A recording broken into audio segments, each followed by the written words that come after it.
No cameraman ali, mas pode virar para lá assim. Vai ler aqui. Algumas formas de administrar as cargas da vida. Aceite que há dias que você é o pombo e outros em que você é a estátua.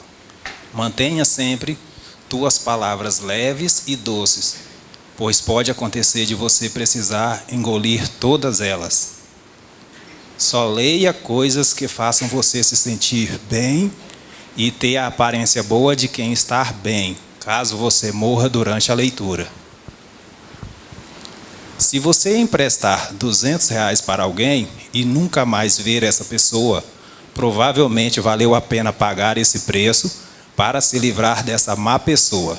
Pode ser que o único propósito da tua vida seja servir de exemplo para os outros. Nunca compre um carro que você não possa manter. Lembre que é o segundo rato que come o queijo. O primeiro fica preso na ratoeira. Saiba esperar.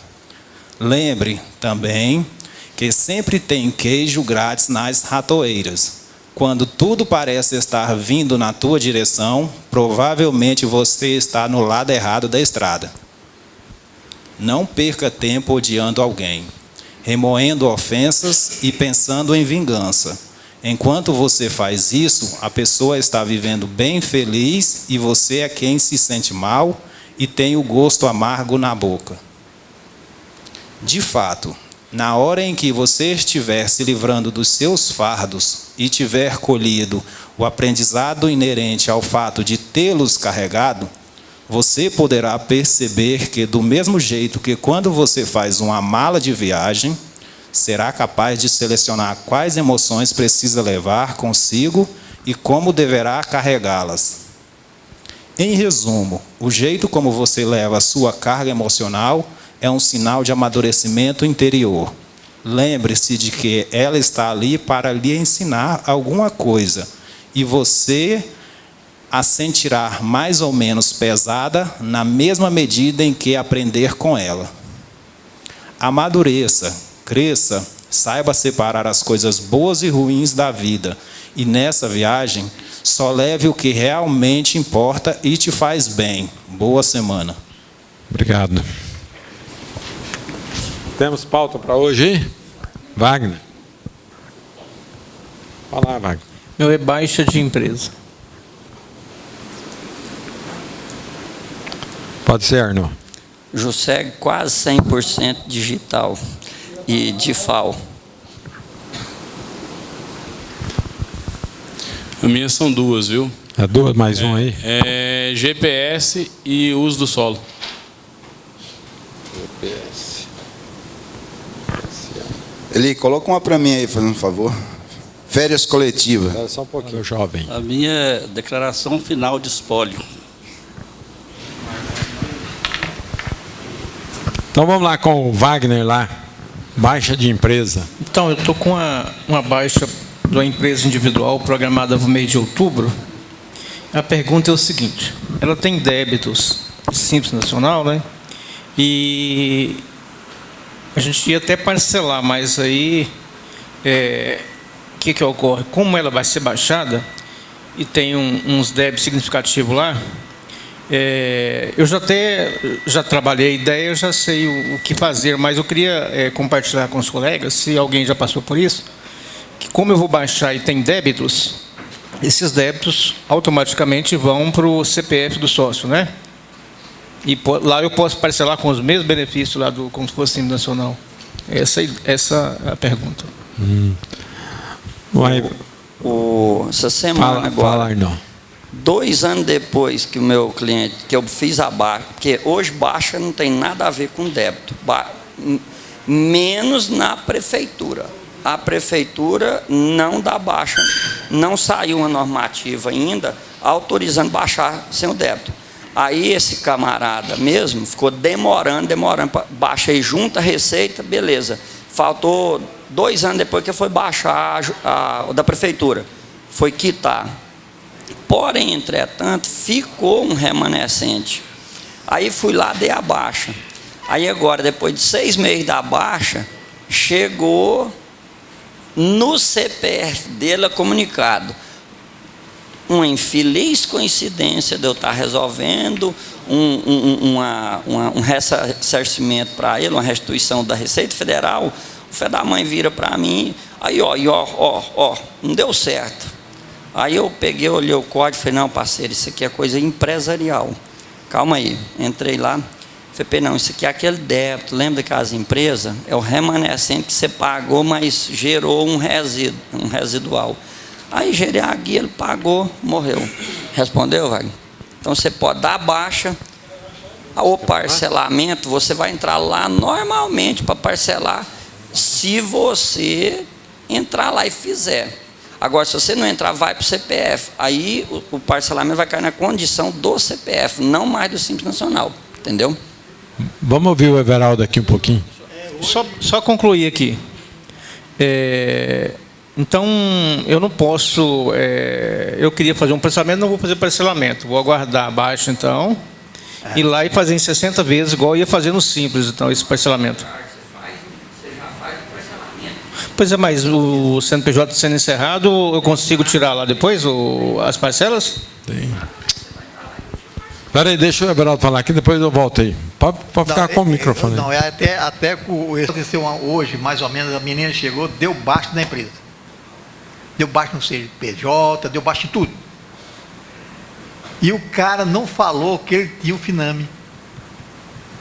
Aí, ele foi lá pagar no banco, aí o banco ficou sabendo que eu deu baixa, certo? Agora você tem que voltar a empresa tudinho de novo, certo? Para colocar o cadastro dele, certo? O que aconteceu? Ele deu baixa da empresa para criar um MEI.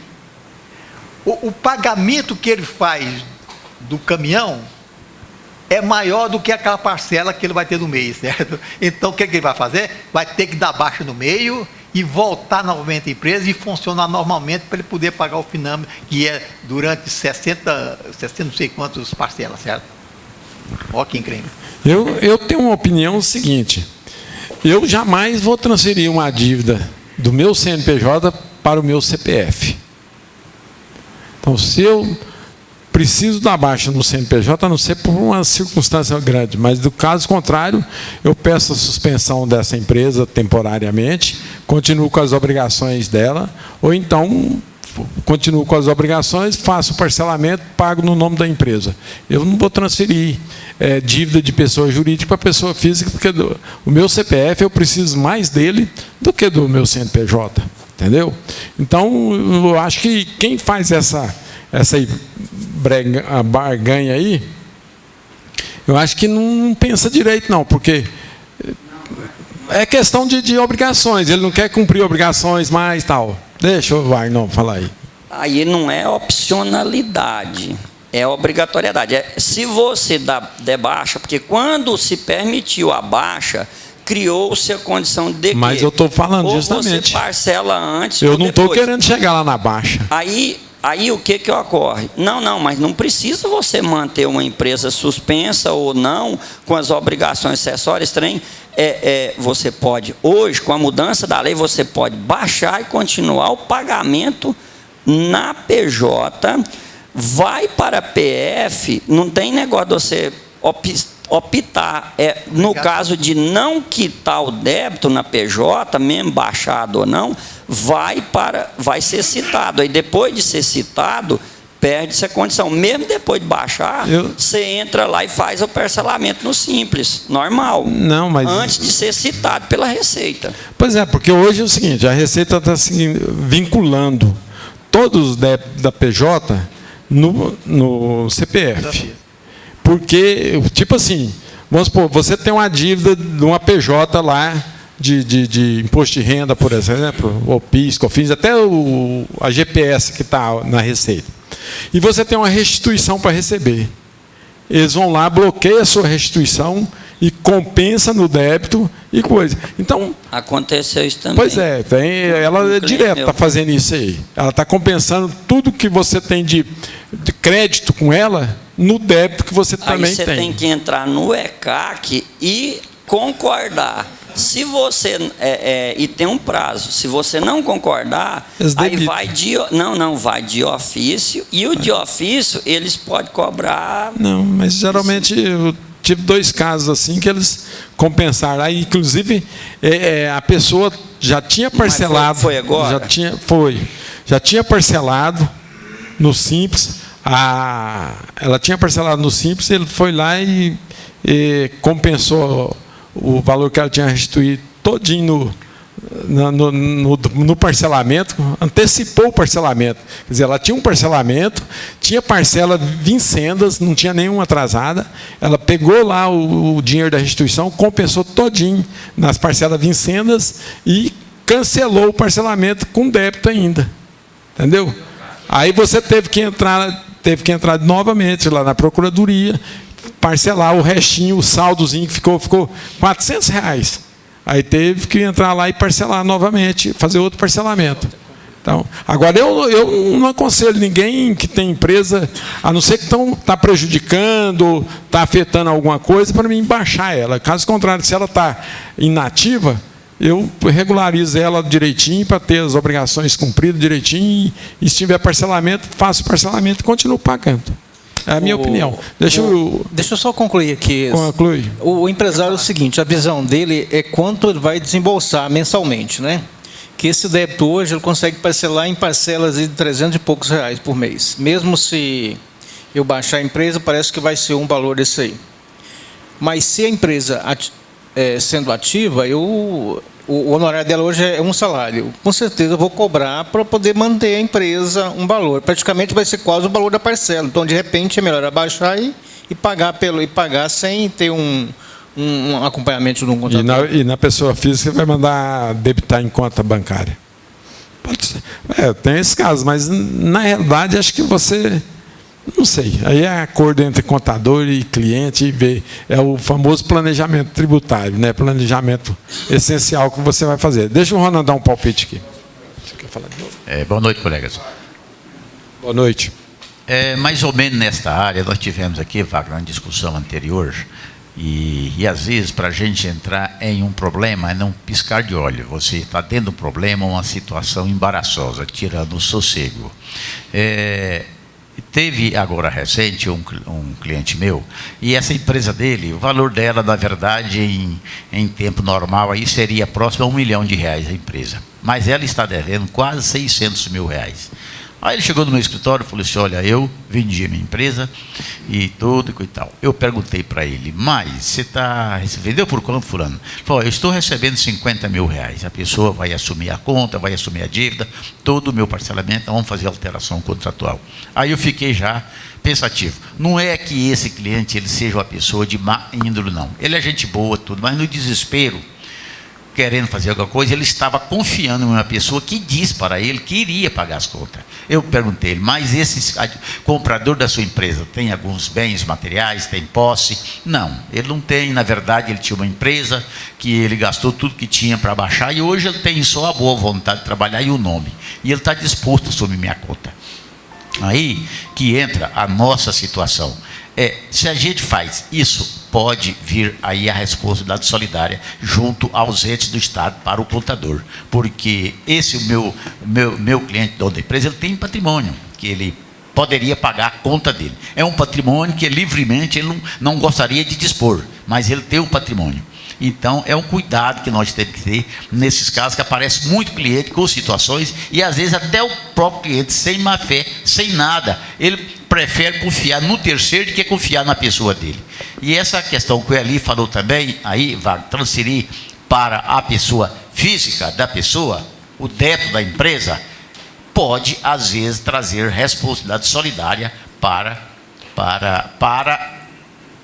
o contador, porque aquele débito é da empresa, ele embaraçou-se a situação. Por isso que eu concordo com ele não vê com bons olhos isso de pagar e o débito ficar na pessoa física. Pode ser aí um caminho para aborrecimento do contador. Deixa o Everaldo falar aqui. É o famoso Laranja Day, viu, Ronan? Não, é peraí. o Laranja Day. Peraí, Arnaldo. Deu golpe, facinho. Espera só um pouquinho, eu passo para você. Eu concordo plenamente com o Arnon, porque não é obrigação. Olha só, então a empresa deve 1 milhão. Eu posso dar baixa e assumir a responsabilidade da pessoa física e parcelar isso. Então a pessoa física, ela tem uma receita, certo? Ela tem a receita e vai pagando isso. Agora ele deixa a empresa só com esse parcelamento. Eu pergunto ali, aonde que ele vai rachar receita para pagar essa dívida? O que você pagar lá, ela não pode ser inativa, porque ela está pagando um parcelamento. Então, se ela pagar 10 mil por mês, eu pergunto, quando eu pagar 10 mil, onde que eu vou arranjar dinheiro para pagar 10 mil? O sócio injeta o dinheiro. Injeta dinheiro, como se ele emprestou dinheiro, vai emprestar o dinheiro?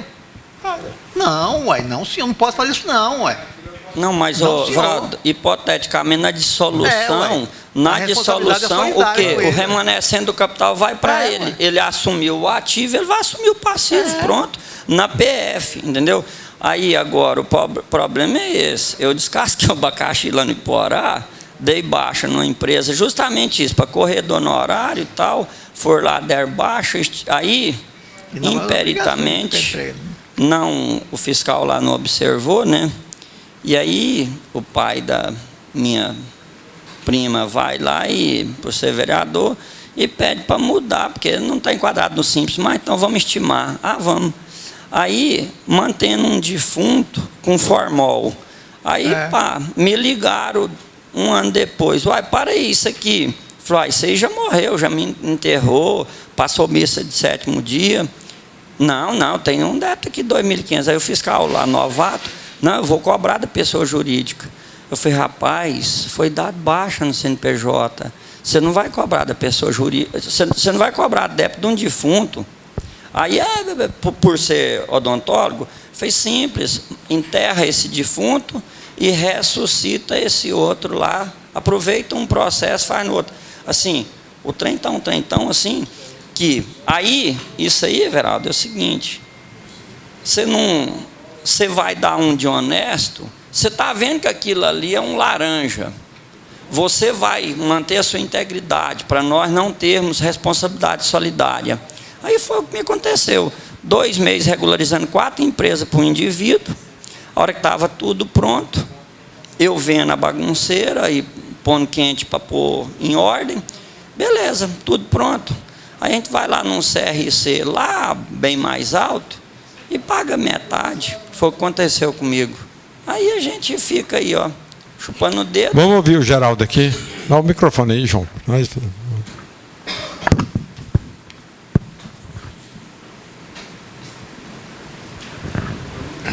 A minha opinião é mais ou menos igual a do Eli. Porque empresa, mesmo ela tendo parcelamento, se ela estiver pagando débito anterior, não descaracteriza ela como inativa. Então, você pode ter o parcelamento dela inativa e continuar pagando, que não tira a qualidade de inativa dela. Concordo. Deixa ela inativa, poucas obrigações e faz o parcelamento da pessoa jurídica. E está na lei.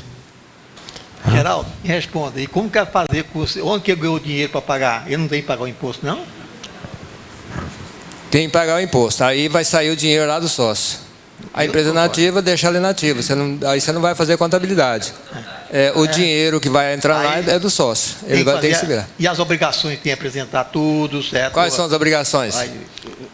DCTF em janeiro. Pouquíssimas obrigações. CPF em janeiro só. Mas você acha que está certo? Complica, não. Eu acho que está certo, porque a legislação me permite. Eu não acho que está certo. Se pagar tributo atrasado, fazer o certo. Mas o parcelamento não descaracteriza da inativa, então ela pode ser uma empresa nativa tranquila. Mas a questão, Everaldo, não é acho que está certo. Do jeito que o Geraldo falou aí, está na lei. Está na lei. Que lei que está falando isso, gente? O sócio faz aporte para a empresa. A empresa tem fornecedor. Ele não tem movimento mais, ele tem o baixo da empresa. Mas eu estou fazendo aporte, eu sou o responsável. Eu não vou ser responsável pela dívida no CPF. Se eu for ser responsável pela dívida no CPF, eu posso fazer o aporte a hora que eu quiser. Ué. A Receita prevê isso. Está dentro da... Vocês acham? 11.833, me parece. Aporte. Vamos falar da Jusseg aí com o Arnon.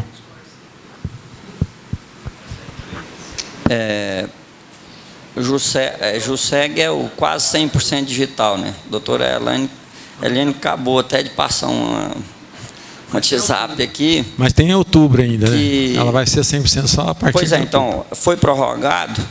Não, porque era individual, Eireli... Pois é, então, a individual, eu fui fazer uma... Aí ficou naquela, o menino foi lá na junta, da junta mandar lá para a Solute. Falei, não, meu amigo, não precisa disso não. Está funcionando 100%, ou ainda, igual no caso do empresário, pode ser ainda só com firma reconhecida, ou já é obrigado a ser 100% com o certificado digital? Do empresário parece que até 30 de setembro, né, Otávio? Porque eu mandei o menino lá. Eu vou passar para você aí, Divina. Nem o pessoal da... Deixa a Divina está em fundamentação lá. Leva lá para nós, João, na Divina. Individual, 100% digital. Na Divina lá. Beleza. Ele começou a falar, mas é isso mesmo que quer dizer. Todos Individuais, unipessoal, Eireli e o empresário.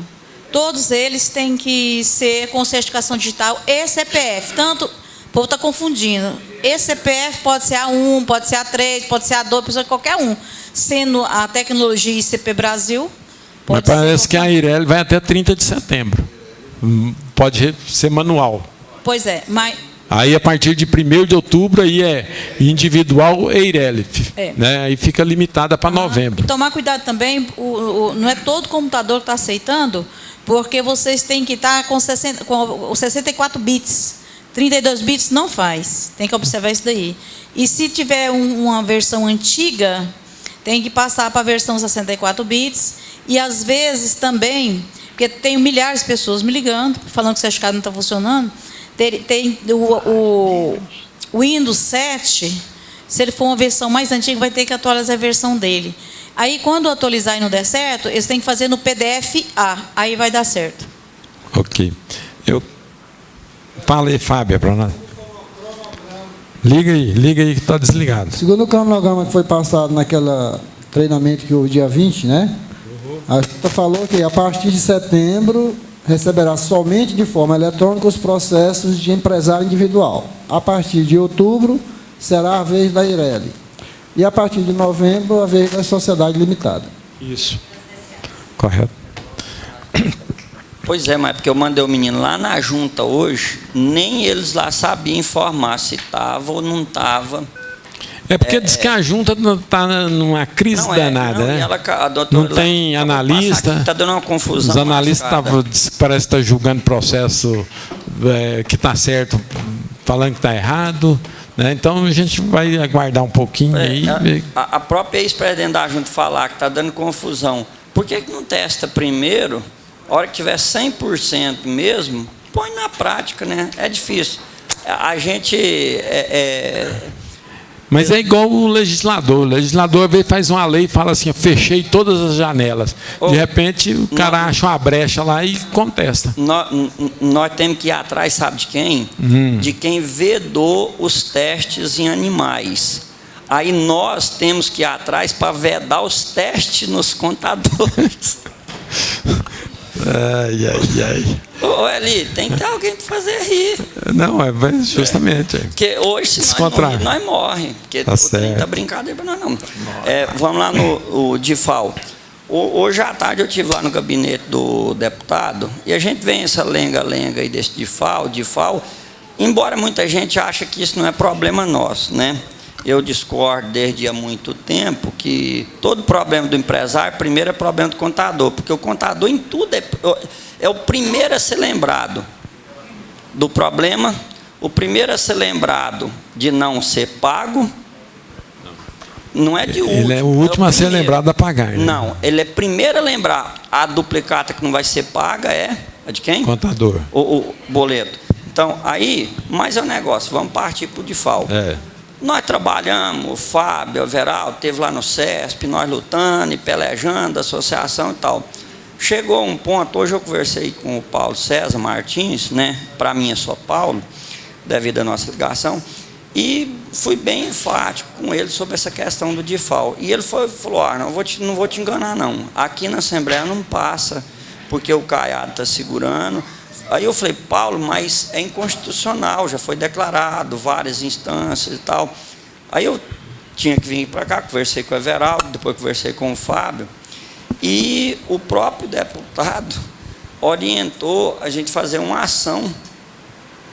A gente, como diz assim, não, a gente tomar um partido de chegar nas instituições, para as instituições afins, né, do empresariado, mover essa ação com o nosso apoio, né? E a gente esclareceu o nosso cliente sobre essa situação, né?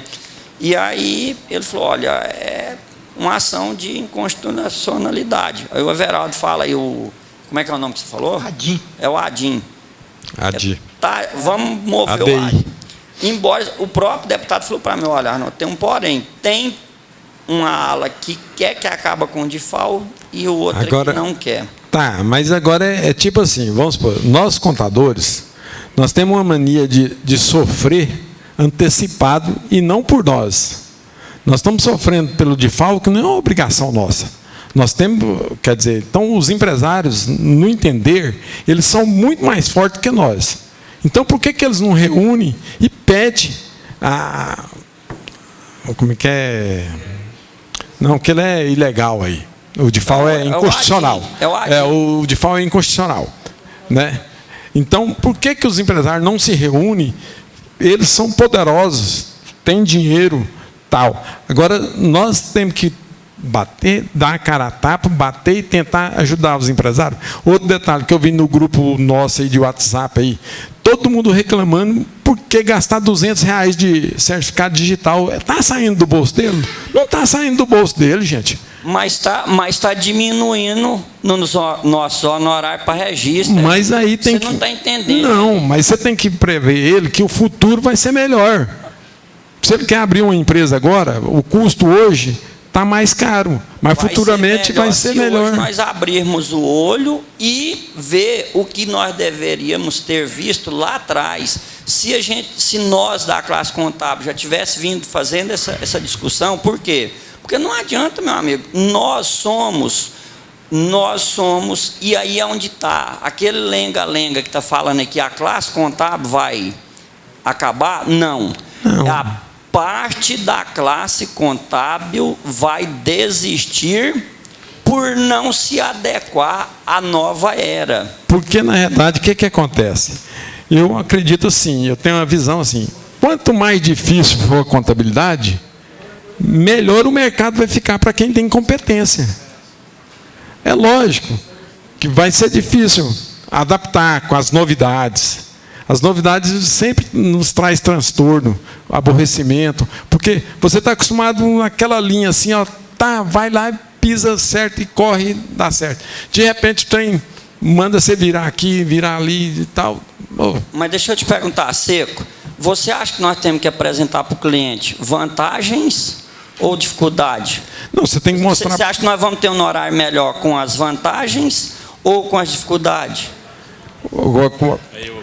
Porque com as dificuldades, se você souber tudo o que está acontecendo, você consegue ter uma conversa decente com o seu cliente e fazer com ele, levá-lo até ele as dificuldades que tem de fazer, de realizar as operações e mostrar para ele que o custo aumentou.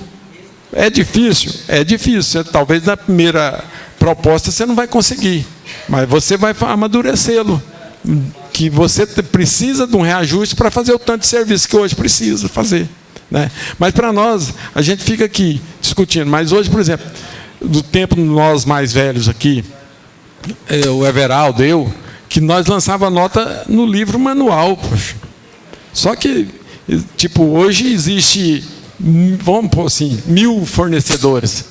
No nosso tempo, nós fazia manual, tinha uns 100 fornecedores. Então, hoje, por exemplo, todo cliente seu compra de tudo quanto é fornecedor. Já pensou se nós tivéssemos, não fosse esse XML, nós buscar o XML e fazer o lançamento lá, que hoje tem que lançar por produto, como é que nós estávamos fazendo manual? Não tinha jeito de fazer manual. Quer dizer, então se tornou o quê? Mais fácil. Nosso serviço tornou mais fácil. Então, a gente tem que... Agora, as novidades são sempre... quando chega até você, as novidades geralmente impactam. Né? Elas são impactuantes. Você, à primeira vista, assim, fala, nossa senhora. É igual, por exemplo, você... Dá um exemplo assim, memória. Você baixa um aplicativo no seu celular. Esses menininhos, tudo aí, já pede um iFood lá, assim, na hora, assim, com desconto, tudo assim. Põe um cidadão igual eu para pedir um lá. Não está bananada, doidado, você não consegue nem comer, porque não sabe pedir. Então, é a evolução da nossa profissão. Agora, realmente o que nós precisamos é isso, é conscientizar, ser mais unidos, para não ter essa concorrência tão desleal que tem. Né? Porque se o empregador ou a empresa souber que precisa do contador e o contador é necessário para a empresa, ele não poderia pagar para nós menos que um salário mínimo. Nós tínhamos que ter pelo menos um parâmetro, um salário mínimo. Então, quando você fosse virar um empresário, fala, não, eu tenho uma despesa aqui com o contador, é um salário mínimo. Agora, um contador que tem a responsabilidade que nós temos, ganha menos que o boy dele, que senta lá e vai lá, pega um ônibus, vai para ali e para lá. Quer dizer, então você tem que jogar mais ou menos essas questões para ele e te valorizar alguma coisa também. Entendeu? Quer falar mais alguma coisa aí? Não, agora eu vou sair ali para fora para me chorar. Então tá bom, deixa. Ronaldo, dá essa pauta aqui para fazer. Falar? Fala aí, Everaldo. Everaldo aqui, ó, agora ele mostrou que veio de longe. Ele falou dos tempos antigos, né? E o artigo seu ficou bom no. O seu artigo ficou bom no espaço contábil lá. Ele está falando exatamente sobre esse assunto. Inclusive, certo, que, olha aqui, isso aqui chama-se papel japonês. Quem ouviu falar de papel japonês? Não tem de verdade que ele cai. Esse papel japonês era o seguinte. Você fez papel japonês? Ou? Sim, aqui, ó, papel japonês. Não, aqui não é gelatina, não. Não, esse é o papel. É na prensa, certo mesmo? É antes da gelatina, porque a gelatina saiu, a propaganda de gelatina, não use mais aquele papel. Era o seguinte, a mulher bem bonita, certo? Colocando gelatina lá e não tinha problema de ficar lá apertando a prensa, certo? Essa na propaganda que faziam na época. Isso lá em 1974, isso aqui... Era igual o E-Social hoje, né? Difícil isso aí. É 1974. Pior de tudo, todas as empresas eram obrigadas a fazer o diário. Todas. Não tinha isso não, viu? O fiscal ia lá e verificar se tinha o diário ou não. Então, isso aqui era feito. Em 1974, está guardado aqui, está meu primeira empresa. 1974. 74. Esse aqui foi feito por uma empresa, certo? Que foi a primeira empresa minha. Nós fizemos. Então, a gente fazia papel conversativo, colocava aqui, colocava a flanela em cima e fechava, imprensava, contava até 10, né? 1, 2, 3, 4, 5, 6, 7, 8, 9, 10, abria, estava pronto. A primeira coisa que os pessoal fazia na vida, isso eu contei essa história muitas vezes, a primeira coisa que o cara ia para o escritório era fazer o quê? Copiar o diário. Essa é a primeira coisa. Aí eu fui trabalhar com meu cunhado, a primeira coisa que ele mandou fazer foi copiar o diário. Aí, eu conheço, né, Divino? Eu copiei o diário de cabeça para baixo. Aí, quando ele falou no livro fiscais que a gente escrevia, a minha letra aqui essa era igual a letra do Zé Valto. Olha a letra bonita, ó. Escrevia bonito, certo? Com caneta tinteiro, certo? Porque quando ele errava, a gente pegava... Não, é o REC não. Não. Que boa. Colocava no coisa e chegava lá, apagava, assoprava. Aí quando estivesse pronto, aí escrevia de novo, certo? Aí Eu apaguei aquilo lá, certo? E por que não pode apagar o livro, né? 5 páginas. Eu comecei a fazer, apaguei tudinho, né? Colocava o papel por baixo, ficou bonitinho, coloquei no sol, né? Ficou bonitinho. Copiei novamente. É bonito ou não é? É legível. Ah, essa aqui é minha, pai. Aí ele está falando que essa assinatura, essa aqui não era a minha letra, ó.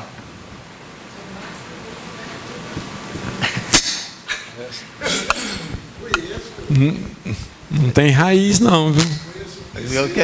Se quiser eu escrevo do jeito que está aqui. Aí eu apaguei tudo, né? Aí eu fui lá e copiei o diário. Copiei de novo e deixei lá na prateleira, né? Quando eu fui tapar com o meu cunhado, eu deixei na prateleira tudo assim, ó. Porque não pode deixar assim não, né? Ele era assim, porque se deixar assim, as folhas... Aí fica tudo assim. Deixava lá. Aí passou o tempo, certo? E eu fiquei com a consciência pesada ainda, né? Puxa vida, aquele negócio, sei não, viu? Aí um dia fui lá pegar o diário, né? Quando eu peguei o diário lá, peguei o diário assim, aí abri devagarzinho, certo? As folhas, tava só o pó. Aí eu cheguei, voltei de novo, certo? Deixei ele lá do mesmo jeitinho, certo? Eu não fui. Aí deixei ele lá do meu jeitinho e fui rezar durante 5 anos. Ainda bem que acabou, certo? Ninguém perturbou mais, certo? Então essa era a nossa vida e tinha satisfação de fazer o diário, chegando no fim do ano fazer o diário. Hoje a coisa está muito evoluiu. Hoje, se Deus quiser, as empresas nossas, na emissão da nota fiscal, quando ele comprou mercadoria, ele já vai começar a fazer a contabilidade na compra da mercadoria. Ele vai controlar o estoque. O financeiro vai vir aí, cuidado, hein? Eu avisei para vocês que ia acontecer alguma coisa, aconteceu. O financeiro vai vir aí. Então, vai controlar o estoque, fazer o financeiro e já vai trazer para o programa de contabilidade que vai fazer a contabilidade tudo. Então, o que é que vai acontecer? Quem vai controlar os pagamentos verdadeiros não nós não. Quem vai fazer tudo isso é a empresa. Se ela não fizer, ela está fadada a falir também. Certo? Então eles vão aprender a fazer o financeiro dela, querendo ou não querendo. Diz o Francisco Canidé Lopes, ou vai pela dor, ou vai pelo amor. Vocês que preferem, vão fazer pelo amor, tá? Geralmente você vai só pela dor. Pelo amor, muito difícil. Vai lá falar, Rona? Vai falar?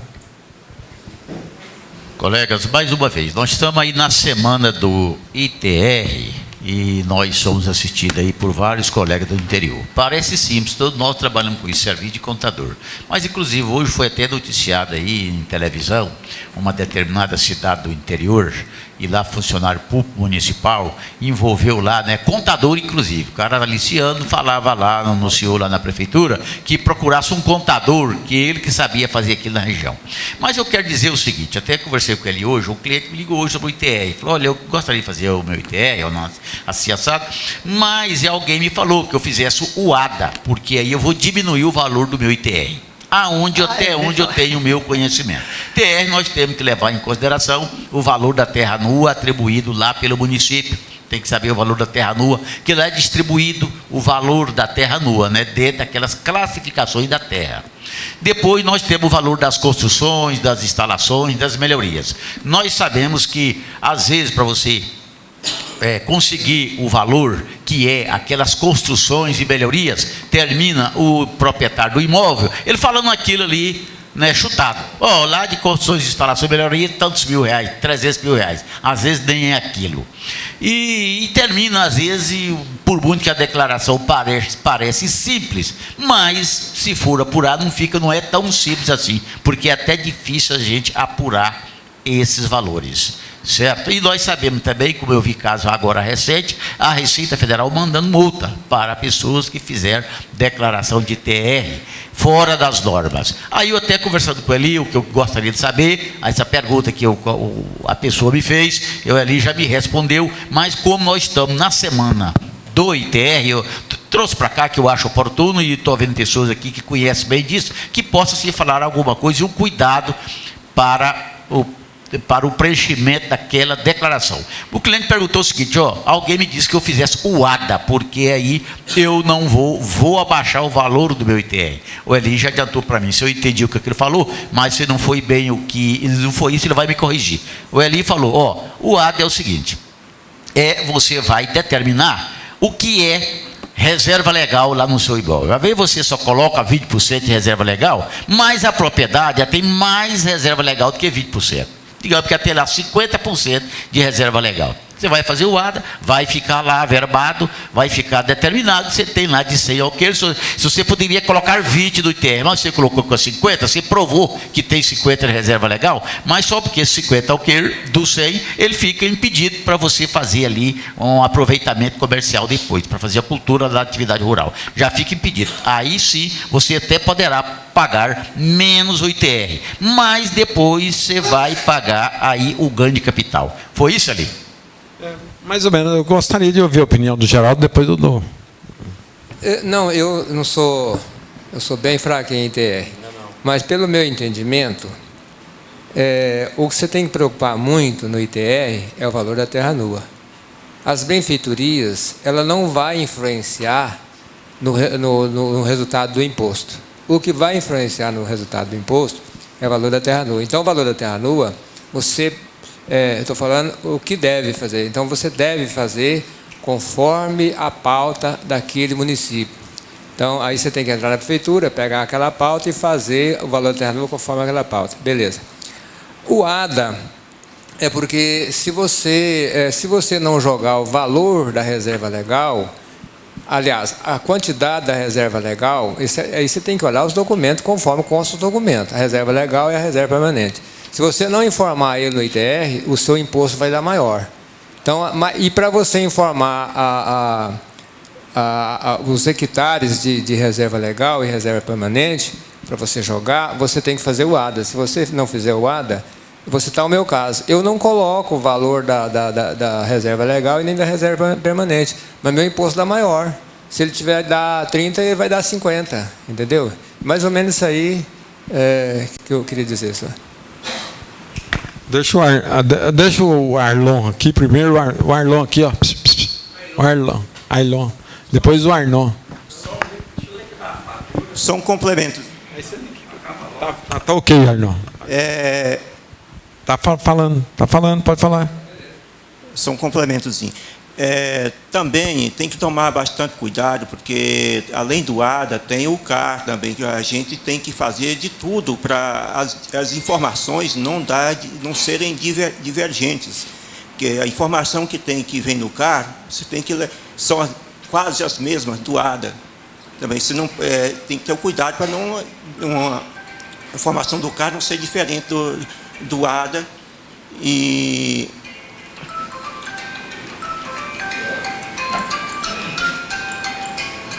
Aperta ele de lado aí que ele para. Aperta de lado. Pois é. Então tem que tomar esses cuidados de casar o CAR com o ADA e o TR. Isso mesmo. Por isso que a gente já manda o fazendeiro ir lá num agrônomo e já fazer com o engenheiro lá, para nós não ter responsabilidade nenhuma. Você só pega o papel e pega os dados lá. E o problema do valor da terra nua o proprietário tem que pegar, ele que tem que pegar e fornecer para a gente, para quem vai fazer o ITR. Não é contador que tem que ir atrás, não. Isso pega a informação lá, que está funcionando da seguinte maneira. As prefeituras formaram um convênio com a Receita Federal, isso já de algum tempo. Aí a prefeitura contrata um engenheiro agrônomo com registro no CREA, ele faz o estudo, dá um laudo, valorando as terras, classificando toda a terra, cerrado, campo, terra de cultura, pastagem, aí faz essa valoração, passa para a prefeitura publica um decreto e, através desse decreto, fornece para as contribuintes. Tem 80% dos municípios que já tem esse problema e fornece. Agora tem 20% aí que tem uns que difícil. Inclusive aqui em Goiânia eu vejo o clamor que não tem. É verdade. Deixa o Arnon.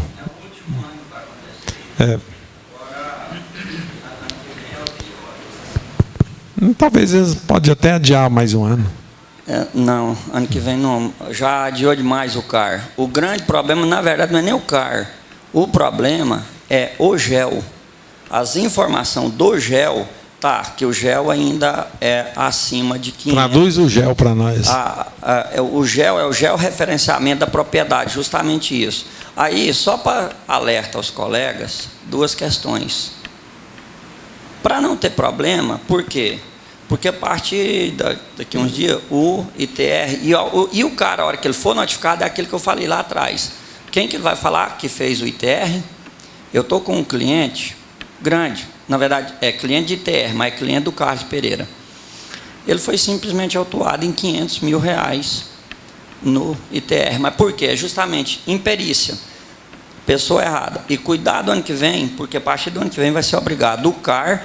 O ADA é opcional, porque o ADA é por força de uma lei. Na hora que você aplica, que você faz ele é simplesmente a cópia. E eu não sei para que uma bobeira daquela. Se você já faz o GEL, faz o CAR, para que você colocou o CAR, pronto. Mas porque o ADA foi criado por uma lei, e essa lei, ela te dá, eu não vou falar a lei, porque eu não recordo, e o percentual, mas tem um percentual que lá, um exemplo, a terra nua custa R$1.000, você fazendo o ADA, ele vai dar a isenção proporcionalizada à lei daquela área. Por quê? Porque quer dizer assim, é um benefício pela manutenção, embora ainda tem muita gente declarando algo que não existe. Mas é igual o negócio das queimadinhas. Cuidado, porque o georreferenciamento,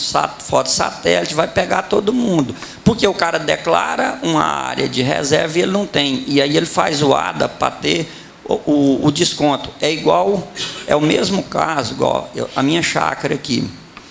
Toda chácara que mantém a predominância de chácara, não tem estabelecimento comercial em Goiânia, você tem uma lei. No IPTU, você vai lá, agrega ela, você tem uma redução, parece que é de 40%. Se a sua APP estiver intacta, revitalizada, entendeu?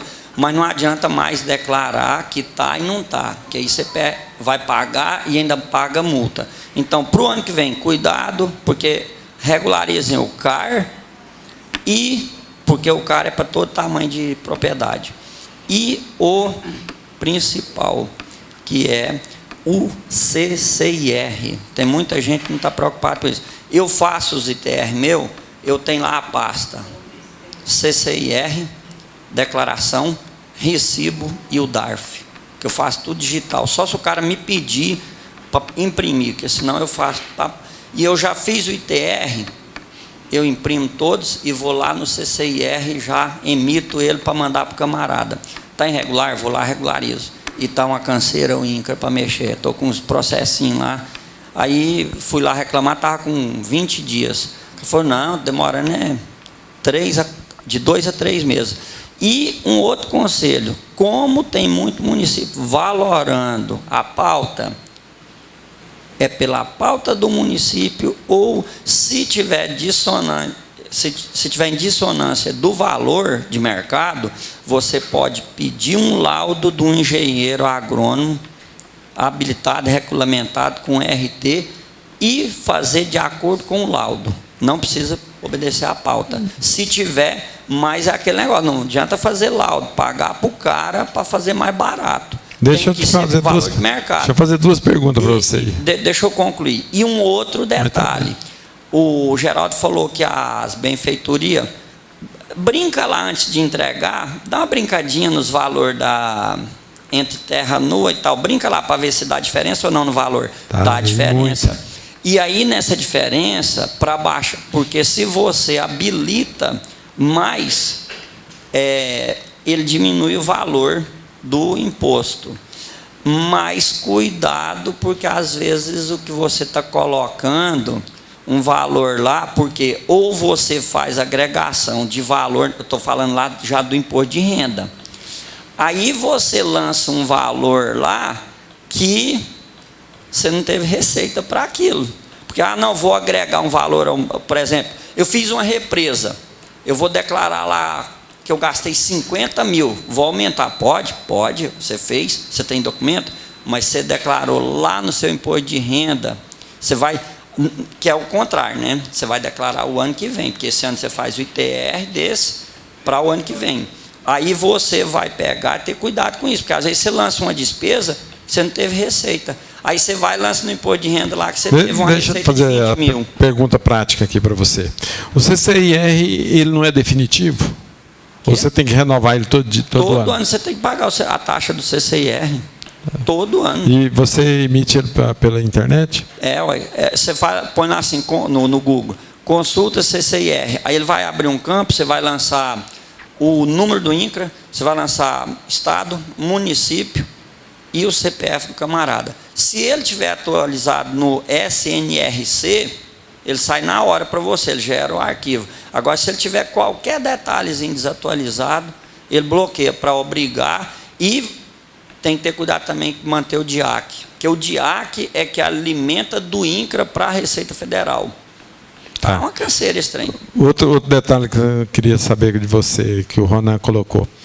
Quando eu faço um ADA superior a 20%, eu tenho que permanecer com ele por quanto tempo? Não, o ADA você tem que declarar, é o que o menino falou, cuidado, ele tem que ser uma cópia fiel. Pois é, mas vamos supor que eu tenho essa reserva mesmo, depois vamos supor que dê 40%. Aí você vai declarar os 40%. Os 40%, correto. E eu posso mexê-la depois? Você fala suprimir? Modificar meu ADA. Pois é, mas se você, aí nesse caso, você declara que você tem uma reserva de 40%. Certo. Depois você vai lá declarar que tem só 20%. Por quê? Porque aí tem um porém. Aí vai regular na questão da produtividade. Aí vai interferir lá no valor pela produtividade. Porque quanto mais... Não é que você preserva mais, quer dizer que o imposto vai ser menor, não. Aquele trem lá é meio complicadinho. Não é simplesinho igual as pessoas pensam, não. Não, eu estou querendo saber o seguinte. Não, aí você pode suprimir. Porque você pode ter, no mínimo, 20% de reserva. Vamos supor que na minha propriedade deu 40%. Mas, não, que eu vou documento. Aí vamos supor que depois, daqui 5 anos, eu quero reduzir o meu ADA. Eu posso reduzir? Você vai desmatar? Você tem que ter a licença para desmata. Pois é, então praticamente você declarar acima do coisa, só se existir mesmo. Mas é diferente. Você faz, igual o povo está aí, tal. Não. Todo mundo tem direito de desmatar, desde que esteja regular. Aí é o problema. O cara quer desmatar sem estar regular. E quer desmatar aonde? Aonde não pode. Aí não vai ter licença mesmo. Pois é, tipo assim, eu dou um exemplo aqui, depois o Everaldo me corrige se eu estiver errado. A reserva florestal da nossa chácara, do Cicéros Campos, estava na parte que nós estamos querendo vender, certo? Então, para arrumar a documentação para vender, nós tivemos que destacar outra reserva legal na outra área que nós vamos ficar com ela. Quer dizer, você pode fazer substituição. Pode. Você pode, de localização, justamente porque agora o que não pode fazer é você pegar e, se for ligada a app. Aí porque muita gente quer fazer beirando a app para dar uma chegadinha. Você tira a licença aqui e chega lá. Faz isso agora com esses satélites. E a app, geralmente, quem faz a app tem um subsídio aí de algumas ONGs, não tem não? Isso é burrice, os caras fazem isso, desmatar em app não é lucro, é prejuízo, não é porque eu fiz pós-graduação em biodiversidade e sustentabilidade, é porque o cara acha que ele está ganhando quando na verdade ele está perdendo. O que ele está drenando da parte fresca da terra dele é um prejuízo. É por isso que nós estamos com esse clima quente desse jeito, porque os caras acham, por quê? Porque a predominância, onde é a melhor terra predominante? É na beira dos córregos, nesse lugar, mas é a burrice, aí ele mata os veios das nascentes e mata as barreiras naturais para poder o quê? Por isso que acaba os poços nos córregos, por quê? vem aquela enxurrada lá de cima e joga tudo dentro do córrego, entendeu? Ok. É a famoso o lucro que se torna prejuízo. Deixa o Geraldo falar aqui, depois você fala, Geraldo. Aulinha boa, obrigado pela explanação aí. Meu direito de defesa. Primeiro de eu fazer a defesa, eu vou fazer a colocação da ADA. O ADA, ele vai fazer a cópia do documento que você tem da reserva legal e da reserva permanente. Você tem que ter um documento que já diz a quantos hectares é reserva legal e quantos hectares é reserva permanente. O ADA é a cópia daquele ali, tá? Só assim, para um leigo. Reserva legal, reserva permanente. A reserva permanente, ela é... perto do córrego. A permanente é perto do córrego. A reserva legal já é outro espaço. Tá? Okay. Então, o ADA, você vai fazer a cópia da reserva legal e reserva permanente, conforme o documento. Uhum. O direito de defesa é porque o nosso amigo falou que não brinca com imposto? Não, com as benfeitorias. As benfeitorias. Aí eu fiquei confuso, desculpa a minha ignorância, porque benfeitoria é aquilo que você gasta. Então, se você gastou 100 mil lá nas benfeitorias, a sua benfeitoria é 100 mil. Se o ano que vem você gastar mais 50, vai para 150. Então, brincar de benfeitoria, como? Eu não entendi. Agora, é porque o valor da terra nua, o que é o valor da terra nua? O valor do imóvel. O valor do imóvel é o valor da terra nua, mas a benfeitoria. Então, benfeitoria não tem como você brincar. É porque, na realidade, tem muita gente que fala assim, valor do imóvel.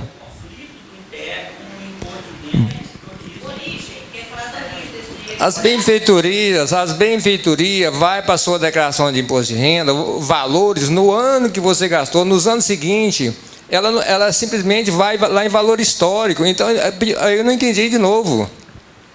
Tá. Deixa eu só perguntar para você, depois qual eu pergunto ao Arnoldi. Você tem o valor do imóvel, deduziu as benfeitorias. Aquele valor da terra nua lá é o valor que a prefeitura avalia? Sim, porque ele pede primeiro valor do imóvel. Então aí você tem que, do jeito que eu faço, eu entro no site e vou dar no site do município, né? Do município do município. Tem alguns municípios que é mais difícil você achar esse valor da terra nua. Goiatuba mesmo eu tive dificuldade, mas consegui. Achei de Goiatuba, achei de Pontalina. Pontalina é uma beleza. Aí então você vê lá a pauta da terra nua. Aí você tem lá lavoura, tem uns quatro valores lá. Cerrada, não é bem cerrada essa palavra. Aptidão, não sei o quê, aptidão, não sei mais o quê. Aí você vai pegar e ver onde você enquadra, né? Uhum. Aí você pega o valor dos seus hectares, multiplica pelo valor do hectare lá. Você achou o valor da terra nua. Aí você vai somar com as benfeitorias, que as benfeitorias eu entendo que é aquilo que você gastou, aí você achou o valor do imóvel. Tá? Quer dizer que o que a prefeitura fornece como pauta dela é aquele valor deduzido deduzido não. Tem que agregar as benfeitorias para dar o valor do imóvel. Que, até tem a instrução normativa, não lembro o nome dela, que determina que as prefeituras definem o valor a pauta da terra nua, né? Uhum. É igual o menino falou aqui, ó. A cada prefeitura contrata um agrônomo, ele vai fazer eu acho que até estudo da região, né? Acho que meio injusto, porque cada região tem uma terra que vale mais e tem uma terra que vale menos. Sim. Mas aí eles classificam ela em aptidão, não sei o quê, a regular, aptidão boa, tudo mais. Aí você vai enquadrar onde você está encaixado. Para você entender melhor, você tem que ler a normativa que define isso aí. Então, aí a prefeitura lá de Pontalina deu 13 mil e pouco por hectare. O valor está na minha situação. Então, eu pego a quantidade de hectare lá, multiplico pelo aquele valor, achei o valor da terra nua. Aí eu vejo o que eu tenho de benfeitorias na minha declaração, somo, aí eu acho o valor do imóvel. Ok. Não, porque geralmente o pessoal pensa assim, que eu tenho o valor do imóvel, tem as benfeitorias são diminuídas do valor do imóvel para me achar a terra nua. Então, aquele valor da terra nua tem que bater com a pauta do município. Sim. Okay. Espera aí, vou levar o microfone para você. O Everaldo está esperando para falar aqui. Ó. É bom que nós estamos no período do ITR, vamos esclarecendo alguma coisa. E um grande cuidado. Não quer dizer que eu comprei, portanto, que eu tenho que declarar o que eu escriturei. Por quê? O imposto de transmissão que você emite lá é uma coisa. Às vezes você consegue, ainda dá algum jeito, mas não vai mais não, a partir do ano que vem. Por quê? A instrução normativa, essa que o Geraldo está falando, também não lembro o nome dela, que saiu agora em junho, obrigou todos os municípios a repassar a pauta.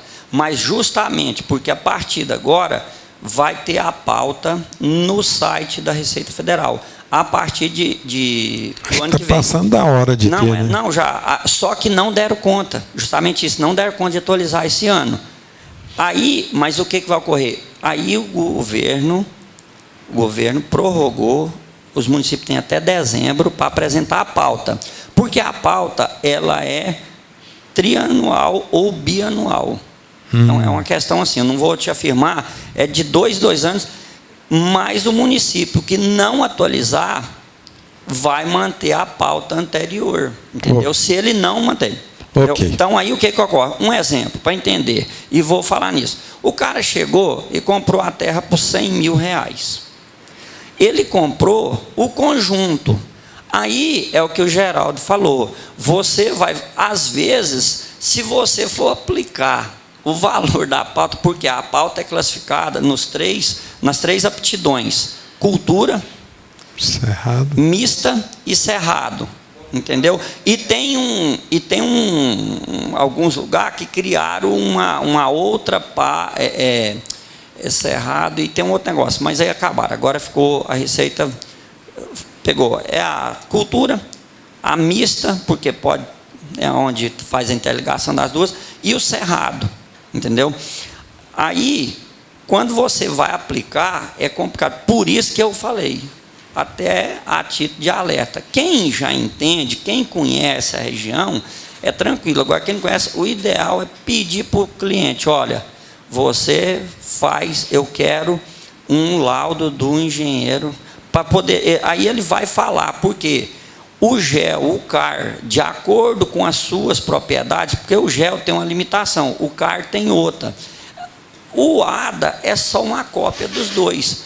Aí ele fala de quantitativo e, em partes, quando é propriedade, ele fala de qualitativo, essa questão. É tanto, igual, um exemplo, eu estou fazendo uma fazenda de um camarada aí, é 2.600 hectares. Ele manualmente discriminou para mim, esse que foi autuado.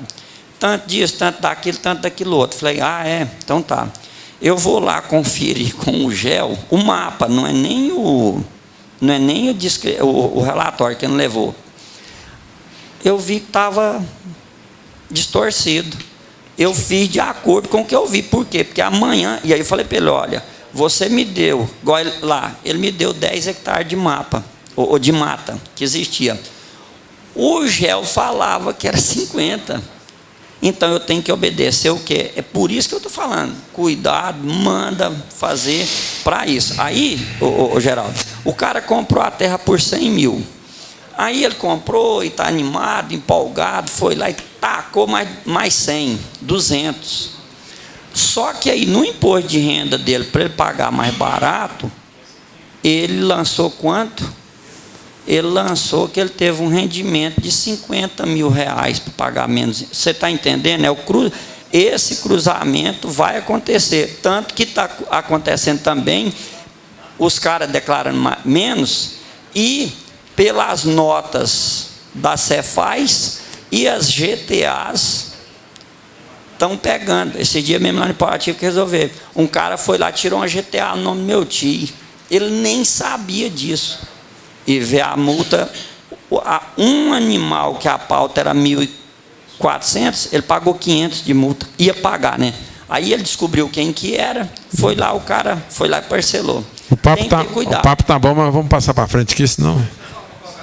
Deixa o Everaldo, queria falar aqui, você lembra ainda o que é que você queria? Traz o microfone aqui para o Geraldo, para encerrar o ITR. Porque eu tenho pauta aqui ainda. Vai ser rapidinho, tá? Pode falar, galera. Eu só quero que vocês me expliquem, certo? Porque é interessante. Nós estamos querendo vender aquela parte da chácara lá. E o pessoal confrontante está muito interessado, certo? E talvez é por causa dessa mata quase nativa que tem lá. É verdade ou é mentira? Provável que sim, né? Reserva legal. Pode ser que ele não tenha reserva. Pior que não. Só que a reserva hoje você jogar, você precisa aplicar o dinheiro numa terra cara. Pode jogar. Pode locar. Pode ir lá para o Acre. Não. Tem que falar mais um pouquinho, mas eu vou falar menos. A pauta, você não pode colocar no seu ITR menor do que a pauta. Se você quiser colocar maior, você pode. Agora, eu não concordo com o menino aqui que a valor da terra nua tem que bater com a sua declaração de imposto de renda. Eu não vejo isso de forma alguma, não tem como, porque a pauta é simplesmente para você pagar imposto, ITR.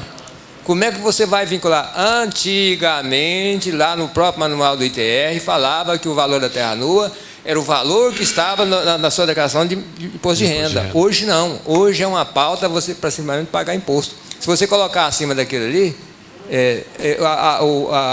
a Receita bate palma para você. Então não tem como vincular isso mais não, viu, gente? Okay. Não me fala isso. Ele está preocupado com o rendimento. Às vezes você gasta 100 mil de benfeitoria. Não. Agora ele declarou que ganhou só 20 mil. As benfeitorias, sim, tem que encaixar com a declaração de imposto de renda, mas valor de terra nua, desculpa, viu? Rapidão, é muito rápido.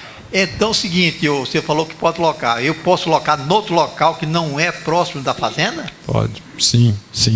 No mesmo bioma, você pode tanto adquirir... Microfone de novo lá. Não, só responde rapidão.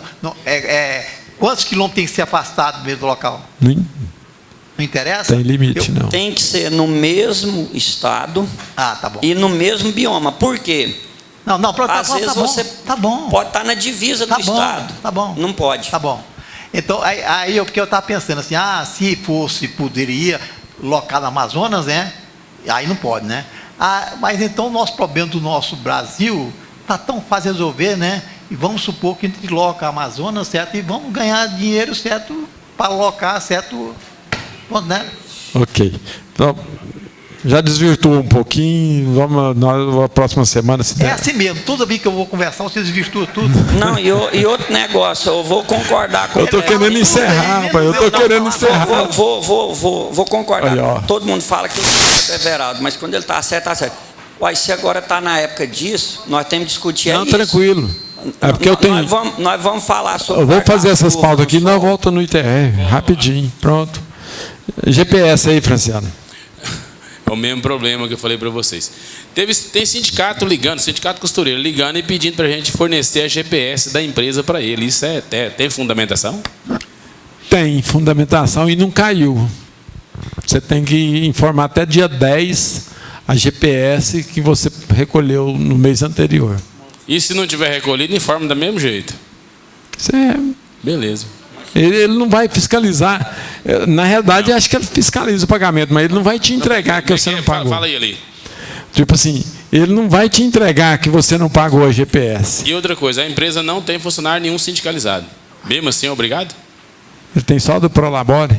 Nem Prolabore, ninguém é filiado ao sindicato. Então você faz uma cartinha para ele que não tem empregados. Ô, Eli, eu só gostaria de saber quando é que vai ser autuado, certo? Eu aplicando a lei da nossa CLT, qual o juiz vai condenar alguém a pagar essa multa, certo? Porque não apresentou.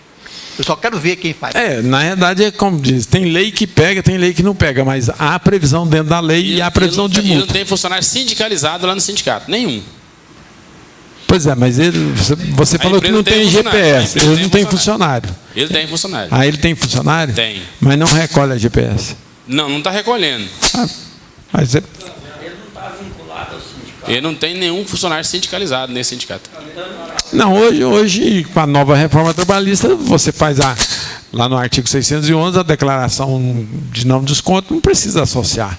É lógico que ele não vai querer associado que não paga. Então não estou obrigado a passar GPS para ele, não. Pela lei, sim. Inclusive a Receita Federal solta até o calendário das obrigações que você tem que cumprir na IOB, na Objetiva, tudo tem um calendário. Uhum. Então tá bom. E a outra minha... Agora, se você falar assim, que 10%, acho que não chega a 10% que entrega essa GPS. Não chega não.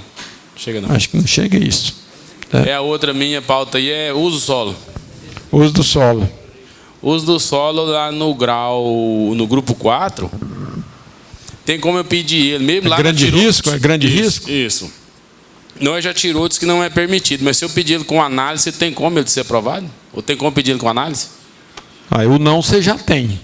O não já tem. O sim você vai buscar. Depende da atividade. Pois é, mas eu estou falando... Reciclagem. Se ele está pedindo análise... Reciclagem. Aí vai ser difícil, hein? Dependendo do local que você está querendo, vai ser difícil. Não vou mexer com a prefeitura, não. Deus me livre lá, não. Deus me livre. Aquilo é o maior mocó de Goiânia, é o Paço Municipal. Pois é. Porque o Otávio é meio craque nesse uso do solo aí, não, Otávio? Quer falar nada, não?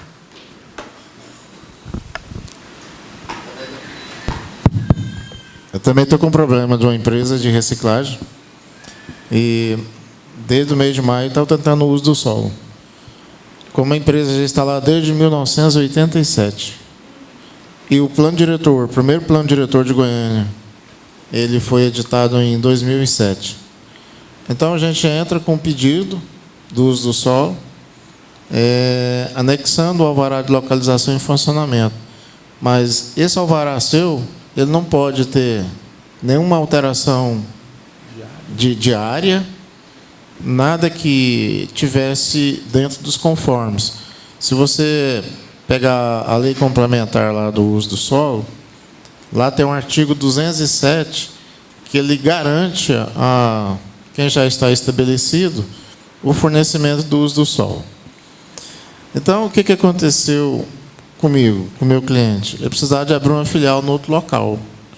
Isso foi em 2017. Em 2017, o CNPJ não liberava para as filiais se você não tivesse a mesma atividade na matriz. E a gente alterou a atividade para varejista, porque tinha uma outra empresa nossa que conseguiu o licenciamento ambiental na AMA no comércio varejista.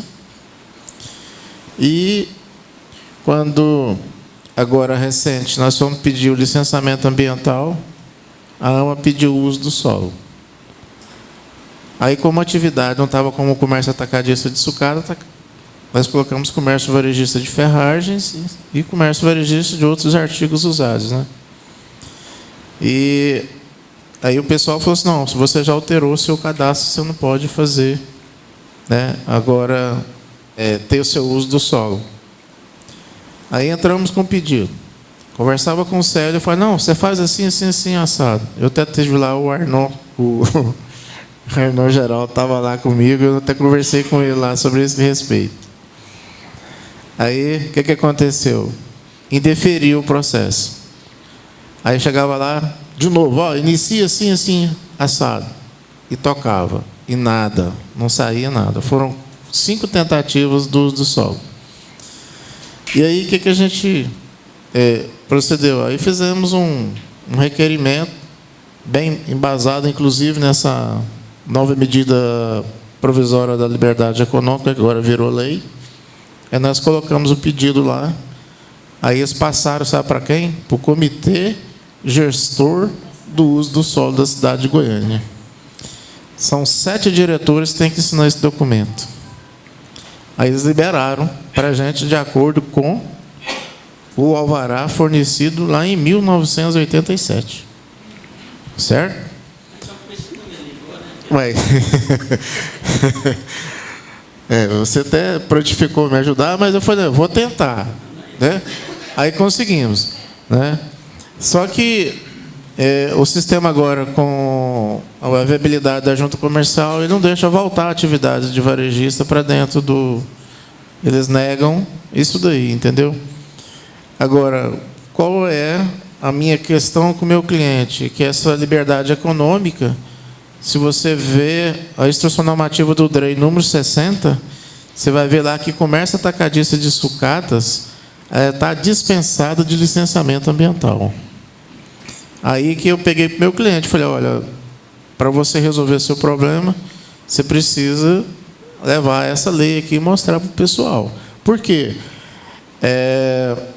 As empresas de ônibus, principalmente onde ele compra essas peças, né, e depois manda isso para Minas Gerais para derreter, fazer ferro gusa e tudo e tal. Essas empresas, ela tem o ISO, né, acho que 9001, se eu não me engano, é de uma de qualidade total. Então, quem comprar os produtos dessas empresas concessionárias de ônibus tem que ter o licenciamento ambiental para estar dentro de conformidade, né, com os parâmetros lá da qualidade total da empresa. Aí eu falei para ela, agora vai cair por terra, né, porque está dispensado o licenciamento ambiental. Essa questão, Franciano, nós estamos tentando, junto à prefeitura, com o Lopes, lá, que é o Francisco André Lopes, que ele é vogal da junta comercial, e a área específica dele lá, que é o desenvolvimento profissional no Conselho de Contabilidade. A gente está tentando formatar um evento, chamar o Dia da Prefeitura. Aí nós estamos querendo levar a AMA, Vigilância Sanitária, Uso do Solo e a junta comercial também, para elas conversar com o pessoal lá do uso do solo, porque eles não estão conversando na mesma linguagem, certo? Então isso está trazendo dificuldade para a gente em sistemas operacionais de registro de empresa aqui dentro de Goiânia. Às vezes o empresário faz a primeira coisa. O que o empresário faz a primeira coisa? Ele não procura o contador, não. Ele já aluga o local dele, depois corre atrás da gente para a gente regularizar a situação. Aí já não tem jeito mais, né? Ele fala, tem a multa no contrato, não sei o quê. Então, como é que nós vamos fazer? O que eu tenho optado? Quando eu faço uma tentativa do uso do solo, não deu certo, conforme for o tipo de empreendimento, eu falo, meu amigo, vamos ali para um anel viário, que é do outro lado de Aparecida, que lá a gente consegue. Aqui dentro de Goiânia está ficando difícil. Júnior, qual o problema do trem lá que dispensa? 60. Ô Júnior, eu vou encurtar esse negócio, que dentro desses 30 dias nós estamos falando com o Íris, aí eu vou falar para ele, ou você arruma aquele trem lá, ou nós metemos uma bomba naquilo lá, logo explodir AMA, explodir sanitária, que é o que explodir quer dizer o seguinte, cada um vai cuidar da sua vida, cuidar do seu alvará, vai preocupar. Fica esse atrelamento que já a liberdade econômica vai trazer parcialmente, mas ainda vai ficar muita gente engastanhando na curva do rio ainda. Mas devagar nós arrumamos esse trem. Mais uns 10 anos está dentro do esquema. Já temos 50 anos na... Deixa comigo lá, o Fabão gostou hoje, né? Você gostou do AR-15? Hã? Depois você vai saber o que é o AR-15. Ok, vai, João. Isso aí, o Paulo Guedes já está cuidando disso aí, viu? Vamos aqui. Mas vai chegar lá. Férias coletivas, João. Colega, é o seguinte, eu estou com um cliente aí do shopping, ele tem 10 funcionários e pretende fechar a loja agora do dia 15 de outubro ao dia 25, mais ou menos. Aí é o seguinte, eu estava trocando umas ideias com relação ao pessoal. É conveniente dar férias coletivas para esse pessoal? Hoje nós temos o Vanildo e o Adair. Vamos ouvir o Adair ali. Ou você quer falar?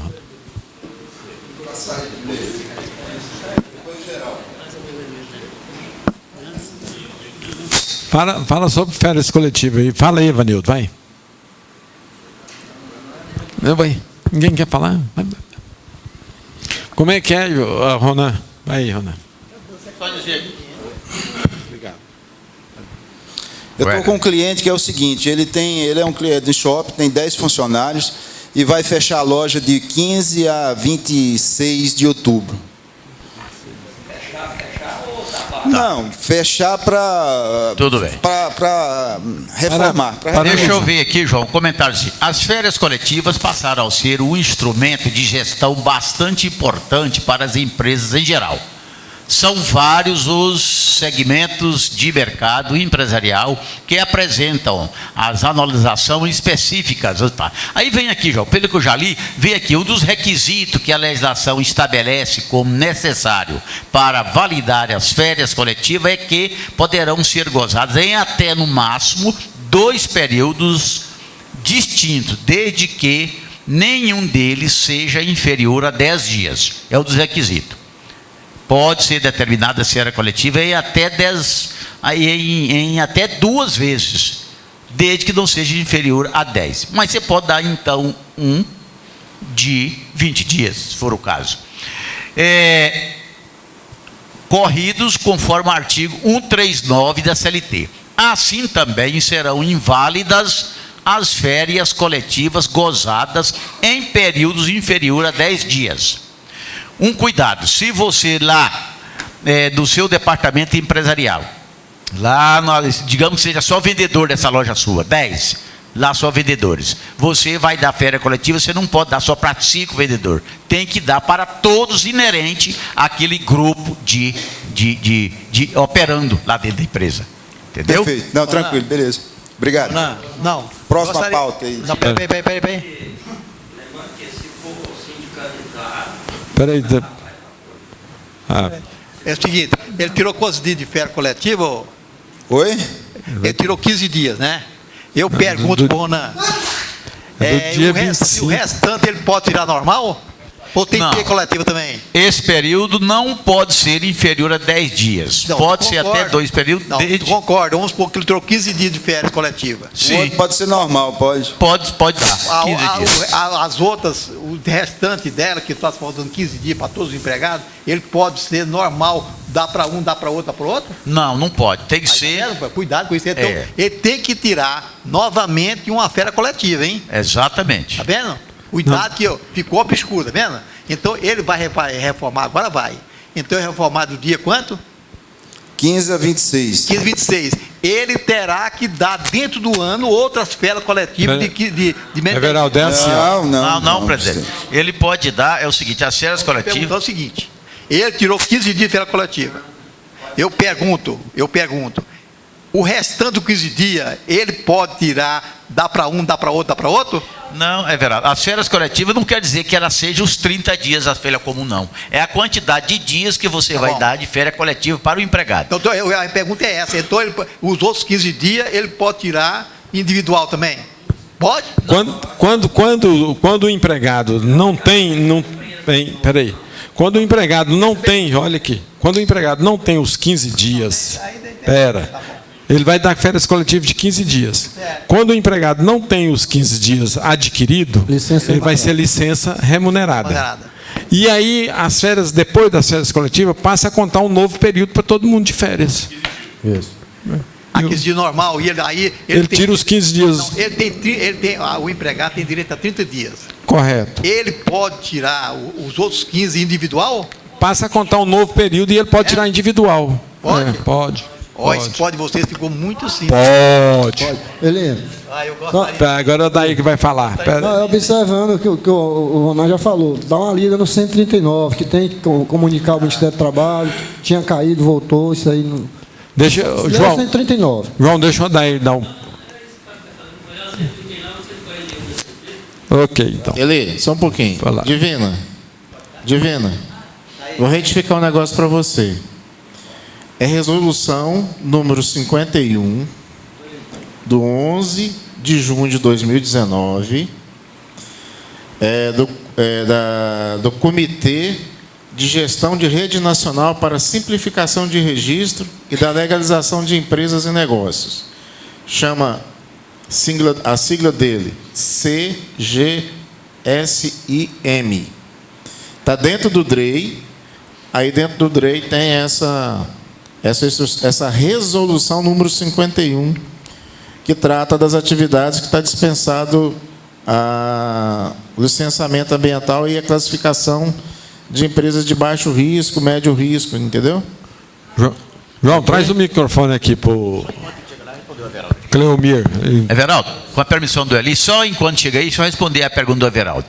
Considerando a reforma trabalhista, que alterou, Everaldo, o parágrafo 1º do artigo 134 da CLT, o empregador poderá conceder estes 20 dias restantes de férias individuais e em até 2 vezes, desde que haja concordância do empregado, sendo que um dos períodos não pode ser inferior a 14 dias corridos. Ok.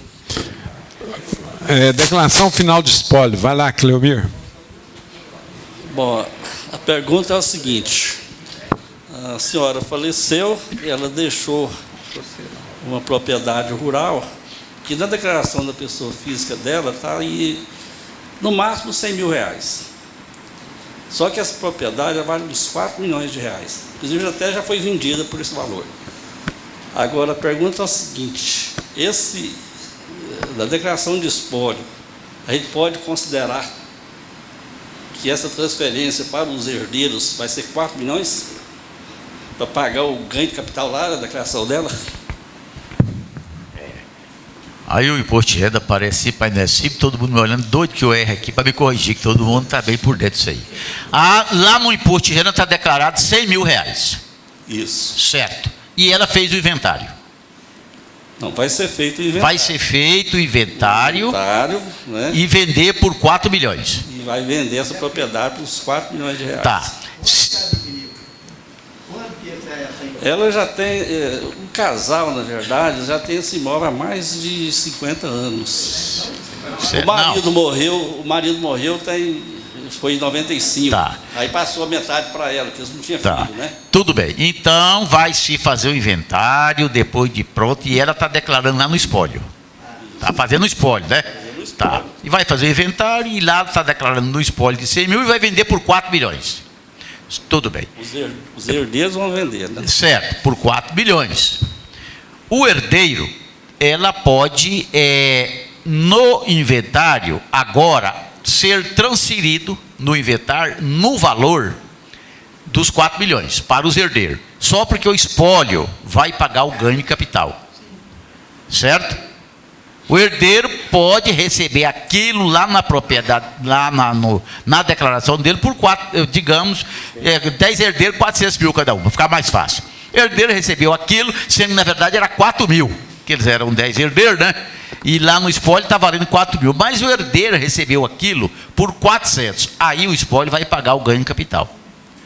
Bom, se o herdeiro receber, ela pode também transferir para os herdeiros no valor dos 100 mil reais, que é 4 mil, né? 10 herdeiros, 10 mil para cada um. Tá.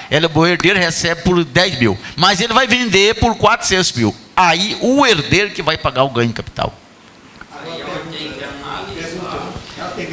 Lembrando de um fato, tá? Me parece que de 65, o ganho de capital tem uma conta aí, tá? De 65 para trás, parece que ele é isento, tá? 65, 68. Não, mas aí é o seguinte. Parece, me fala, não, mas nesse caso aí fez o inventário, aí já deixou, já não é mais daquela titularidade, já passou a ser outras pessoas. Ó, daí, sabe, tá me olhando ali, vai me corrigir. Quem está vendendo é o espólio, aí.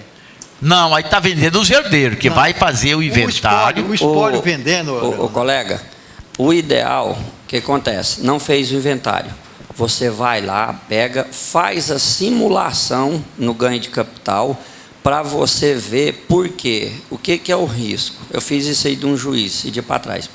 O risco é justamente o herdeiro pegar pelo valor original e logo em seguida ele vender.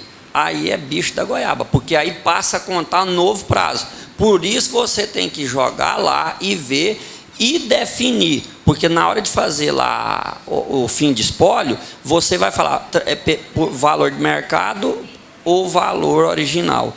Aí você tem que ver, porque às vezes justamente tributando o espólio, às vezes é mais barato e morreu ali, acabou e não se fala mais disso. Porque foi o caso do rapazinho, não. O rapazinho, pá, logo em seguida vendeu metade dos bens. A paulada foi feia. Ele não quis pagar a problema dele. Deixa eu ouvir o Adair aí, fazendo favor. O Ronan verifica que tem essa isenção aí, tá? Tá, tem. Vamos ouvir o Adair ali. Depois o Geraldo. Peraí. Veja, IN 81 de 2001, o artigo 10 diz a forma de se fazer a transferência desse bem para os herdeiros. Se é um bem adquirido há 50 anos, faz a simulação do ganho de capital lá, possivelmente não vai dar nada de ganho de capital a pagar. O que vai pegar aí, aliás, pode ser transferido pelo valor venal de hoje. O que vai pegar aí é o ITCD. O ITCD vai dar 15% a 20% em cima desse valor de hoje. A tabela é progressiva com base no artigo 27 da 8.000 De 4 até 20 e tantos por cento. O leão fecha a boca e o Estado vem e abre a boca. Você marcou aí, N81, 2001, artigo 10. Marcou aí? IN. Em relação ao ganho de capital, você está livre, se fizer a tributação no espólio. IN 81, artigo? 10, você que vai determinar essa forma de transição aí. Agora, o ITCD tem que ficar esperto aí, porque a tabela é progressiva hoje. O ITCD é progressivo, é? É progressivo agora. Mas era 4, 8, 25, né? Mudou agora, o Marconi aumentou de 4, vai até artigo 21, parece, dá 8, vai progressivo. Geraldo, quer falar um pouquinho? Ele já falou que eu ia falar, ué? Tá. Realmente, a estimativa 81 e a venda de bens rural tem que observar o seguinte, aí eu acho que vai ter que fazer um gerenciamento, como você fala, porque as benfeitorias não se calcula ganho de capital, tá? Ele vai para a receita rural. Receita da atividade rural, tá? O valor das benfeitorias. O que você calcula ganho de capital somente da terra nua. Nesse caso, como é um bem antigo, então não é interessante ter valor referente às atividades rurais, porque as benfeitorias, né, que as benfeitorias vai para a atividade rural, que aí vai tributar, ele não vai ter despesa, e vai pegar presumir 20% da venda das benfeitorias. Joga então, tudo como venda patrimonial e pronto. Aí talvez seria, porque não é isenção, é redução. Então vai ter as reduções devido a ser muito antigo um bem. Então praticamente vai zerar o ganho de capital. Nelson, foi um prazer te ver aqui hoje, Nelson. Você não falou nada hoje? Então tá bom. Vamos ver o Cleomir aí. Não, ainda tem um aqui. Deixa eu concluir a minha pergunta, porque a Cefaz ela vai fazer a avaliação para efeito do ITCD. Vai, certo? Tranquilo. Digamos que o alqueire hoje lá está valendo aí 120 mil, e o Cefaz lá na região parece que está avaliando em torno de 50, 60 mil. Certo? Aí o Cefaz, vamos supor que avalia lá por 2 milhões. Mas eu posso colocar lá que o valor venal, lá no caso os 4 milhões, dá para fazer a declaração final de espólio? Essa que é a principal dúvida, né?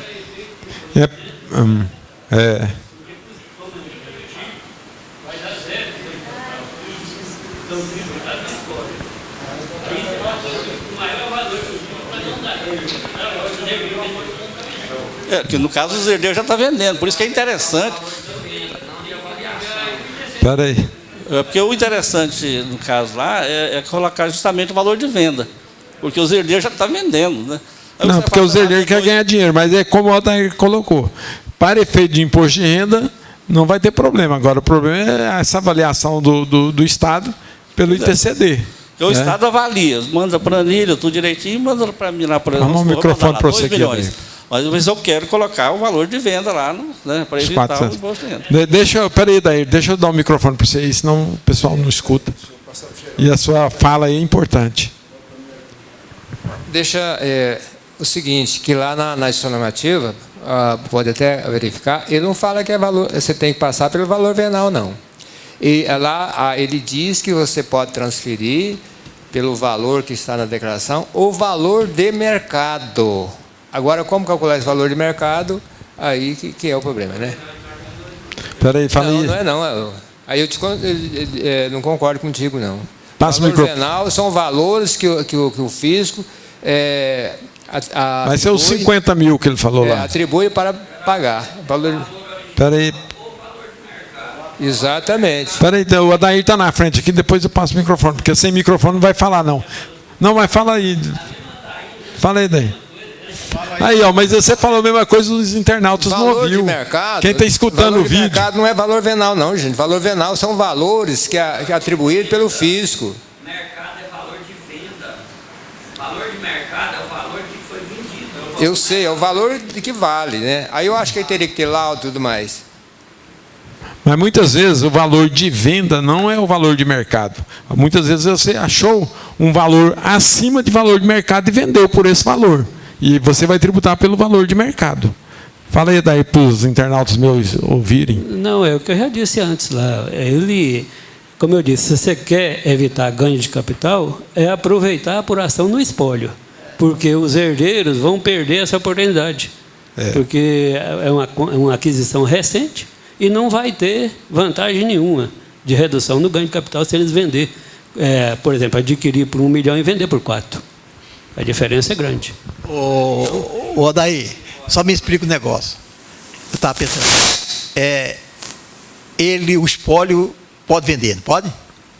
O espólio pode. Pode. O espólio vai vender e vai ficar com 4 milhões. Ao invés dele passar a fazenda, ele vai passar o depósito, o dinheiro. Esse dinheiro que ele vai passar para cada um, que é o 4 milhões, eu não sei quanto, vamos supor, é 4 herdeiros.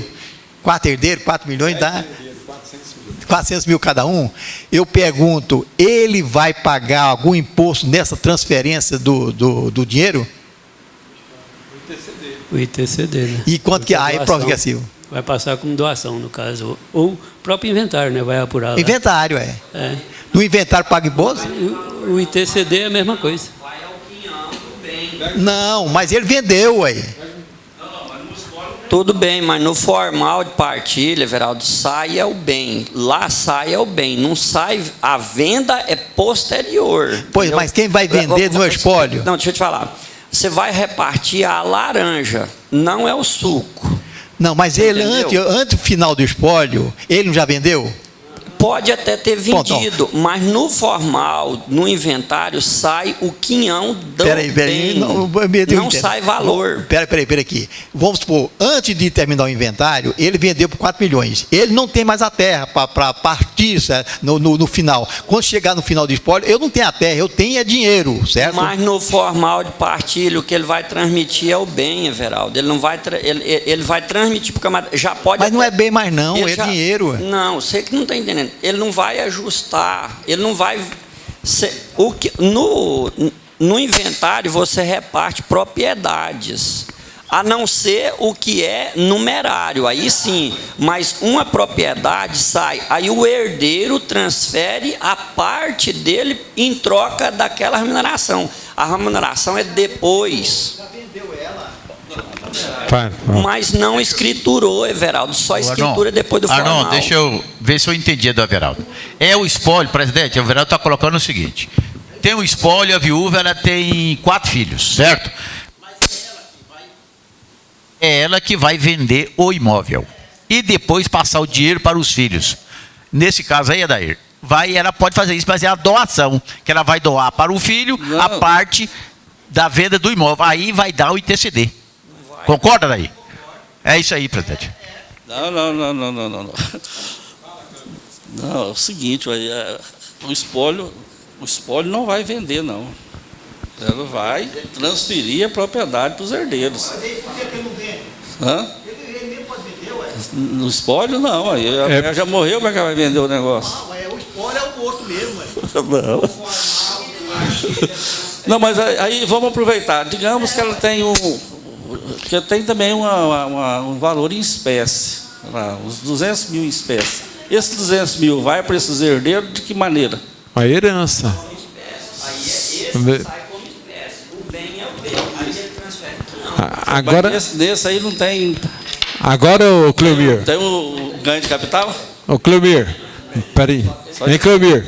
Mas o negócio é o seguinte: o espólio não pode perder a oportunidade de ser isento do imposto de renda. Ele já tem que pagar o ITCD. Ele vai pagar imposto de renda também, ele vai dar metade para o governo. Não, exatamente. É por isso que então aí tem que conscientizar os herdeiros que tem que fazer primeiro pelo espólio, para depois eles herdar uma coisa. Em vez de pagar 2 impostos, vai pagar um só. Não é fazer a venda, Everaldo. Não é fazer a venda no espólio, é simplesmente fazer o ganho de capital no espólio.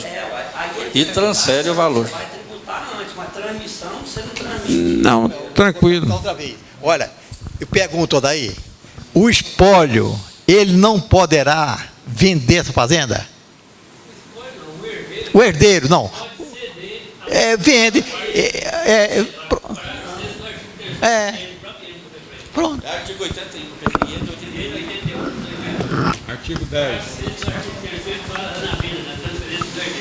Não é no artigo 10 mais, não? E o artigo 3º, o que é? Valeu, hein? Parada pesada. E sua comissão ficou onde? Na Feira da Terra. Ó, gente, uma boa noite para vocês aí.